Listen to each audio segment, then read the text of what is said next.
Yesterday, Mohan asked a very significant question. He asked, what to do if I have moon in my 8th house? All you should do is to accept the fact that your moon, that is the mind, is in the 8th house. Acceptance is the key.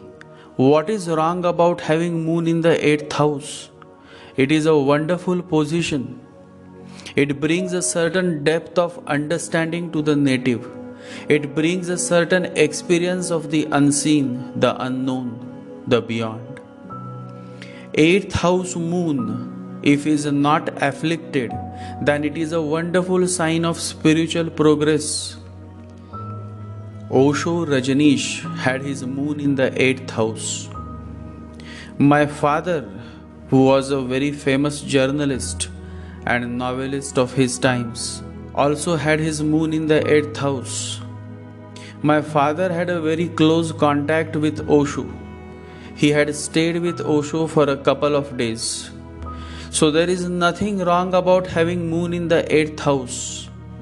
8th house is the very root of human life. The more the root goes deep, the more the tree grows on the outside. You see, that is how it is.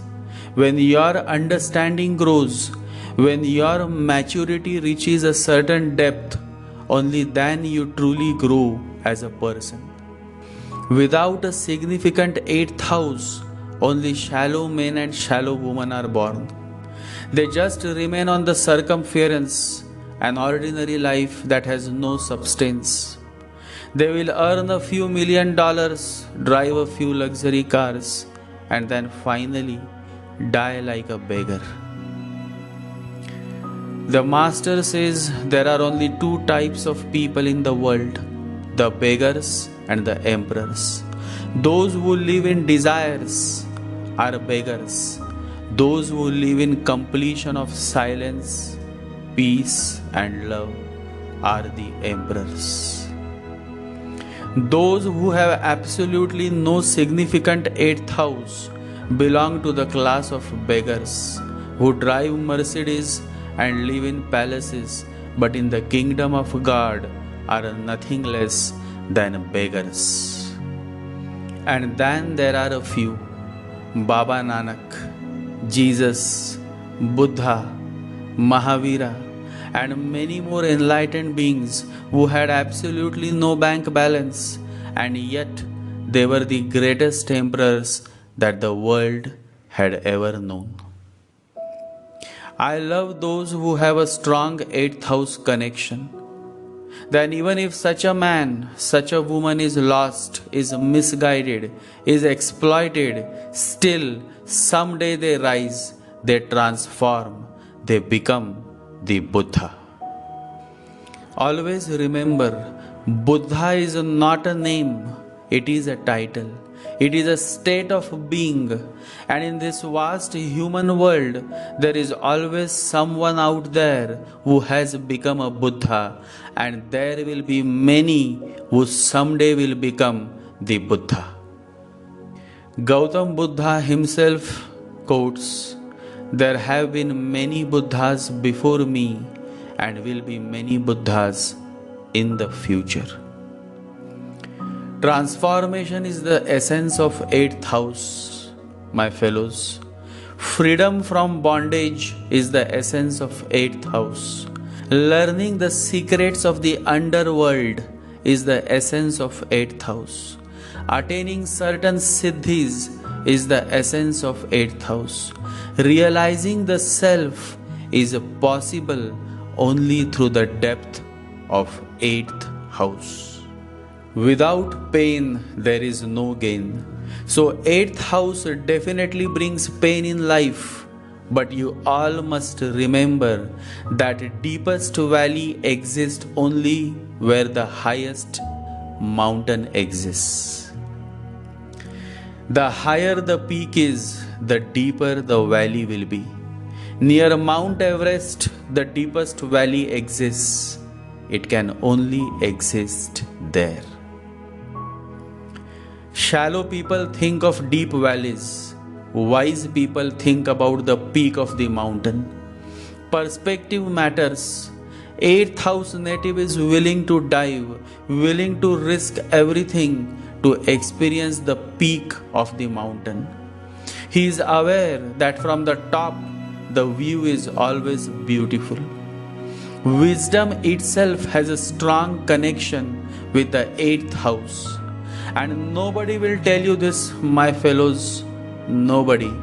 Because to know the truth, you need to experience it. You need to be courageous. Any planet in the 8th house or any direct aspects to the 8th house or ascendant lord in the 8th house is a simple sign that the native has a certain depth of understanding. He or she is not a shallow person, but a person who is going to go through certain transformations which eventually will lead him or her to the ultimate truth, the God consciousness. It is indeed a fact that most of them who are drawn towards me have always had a significant 8th house placement. It always happens. You are drawn exactly towards that which also exists within you. The world is all about vibrations. Partners fall apart. Relationships break when your vibrations no more match with the vibrations of your partner. Yesterday, Mohan said, I am shocked. My friend had a breakup. His girlfriend said, you are no more hot. I laughed loudly. Mohan said, why you laugh? You laugh at strange moments. I said, Mohan, that was going to happen. Your friend was moving ahead. He had taken to meditation. He was raising the level of his vibrations. He was evolving, whereas his girlfriend never took to meditation. She remained where she was, while your friend progressed in the true sense. When you move to the 10th grade and your friend remains in the 1st grade, you tell me, how can they connect? Mohan smiled and said, I understand now. But why she says that he is no more hot? I said, because at the ordinary level, love is meant to be hot. Even when people eat dog, they want hot dog. So what to say about love? But as you grow, as you move to the higher realms of consciousness, your love is no more that of Hitler's. Your love is the love of Buddha. It is pure love. There is no sexuality in it. And Buddha's love is always cool. It cannot be hot. And that is the whole essence of the 8th house. Those who have been used to hot love and hot girl and hot sex will never understand the love of Buddha. Similarly, shallow men and shallow women will never understand the significance of the 8th house. To realize the significance of the 8th house, you need to have a strong connection with the 8th house in your chart. Only then can you understand the language of Buddha. Only then can you understand the language of silence. Silence is the way. Life is such an eternal miracle, and it opens its doors only to the magic of silence. Whoever has understood silence has known the science, the magic, the art, the knack of entering into reality as if it is your own home. In fact, it is. Questions and answers will keep you outside the temple and will never allow you to enter the temple. Leave questions and answers where people leave their shoes and enter into the silence of the temple. Silence is the way. This silence is only to be found in the abode of the 8th house. Meditation happens here. Real communication happens in silence. It happens only through the 8th house. Love to all my listeners. Stay blessed and remember to meditate every day. Jai Sri Ganesha, Jai Guru.